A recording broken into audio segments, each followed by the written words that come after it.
This is Eileen. She's 14. She wants to be a fashion designer. She's been dancing since she was little. And this is Pedro. He's also 14. He'd like to be a psychologist or maybe an architect. He sings in a choir and has just joined a rock band. Eileen and Pedro are our two reporters. Today they'll take a look at how one of the core activities of the European Parliament, the plenary session, works.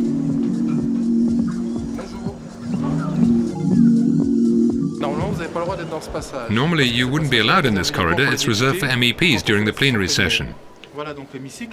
This is the hemicycle. It has 785 seats. Each MEP has a seat. Think of the hemicycle as a sort of rainbow. The MEPs are arranged as if in the form of a rainbow. On the left are the far-left political groups, first the communists, then the socialists, and then the liberals. Because they're between the right and the left. Next you have the EPP, what we call the parties of the right, and then the far right. On the far right, to give an example that everybody in Europe knows, there's Jean-Marie Le Pen. The people choose their MEPs. The French vote for the MEPs who will represent them here in the hemicycle in the same way as they would for the President of the Republic. How many countries are represented in the hemicycle? There are currently 27 countries.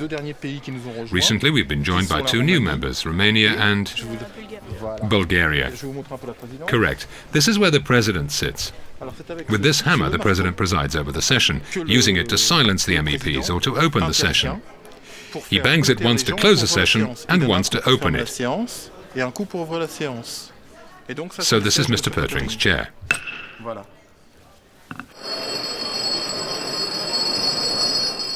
What's the bell for? The bell is to warn the MEPs. It's now 3:10. The bell rings in an MEP's office 10 minutes before the opening of the plenary session to let him or her know that the session will be starting soon.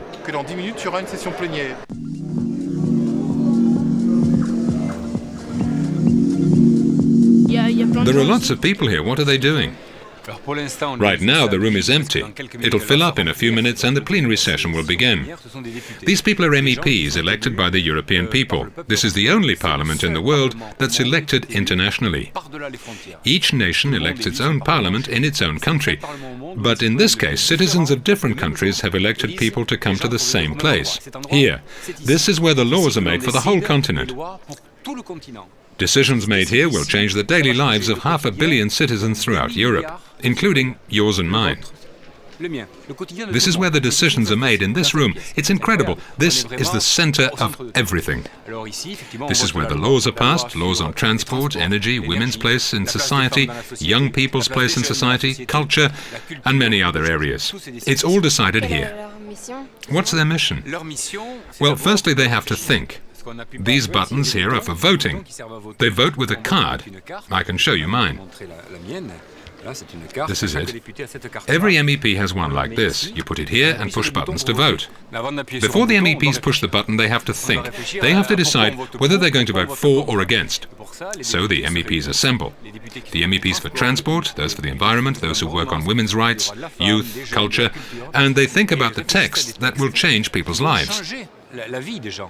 For example, if they decide to give as much money as possible to public transport, there'll be fewer cars and less pollution on the roads, and more trains on the rails and buses in the cities. It's a choice that will one day be made by pushing this button. This card is used to make decisions affecting the daily lives of 500 million people. If our grandparents and great-grandparents, since we're not of the same generation, you and I, had a common European Parliament, they would have been able to avoid many tragedies. Do you know how much the European Parliament costs you, the European citizen? Taking everything into account, the MEP's salary, what I earn each month, the salaries for assistants and interpreters, the money needed to build this building and all the others, it costs less than €3 per citizen. It costs you less than €3 per year. Imagine if your great-grandfather had the choice, if someone had said to him, if you give €3 per year, there'll be no First or Second World Wars, no Cold War, you'll have prosperity, peace and progress. Our grandparents wouldn't have thought twice about it. They'd have willingly given the €3. We're lucky. We are the generations that have built peace. We built it, it's up to you to preserve it. That's what Europe is all about. First and foremost, it's about peace.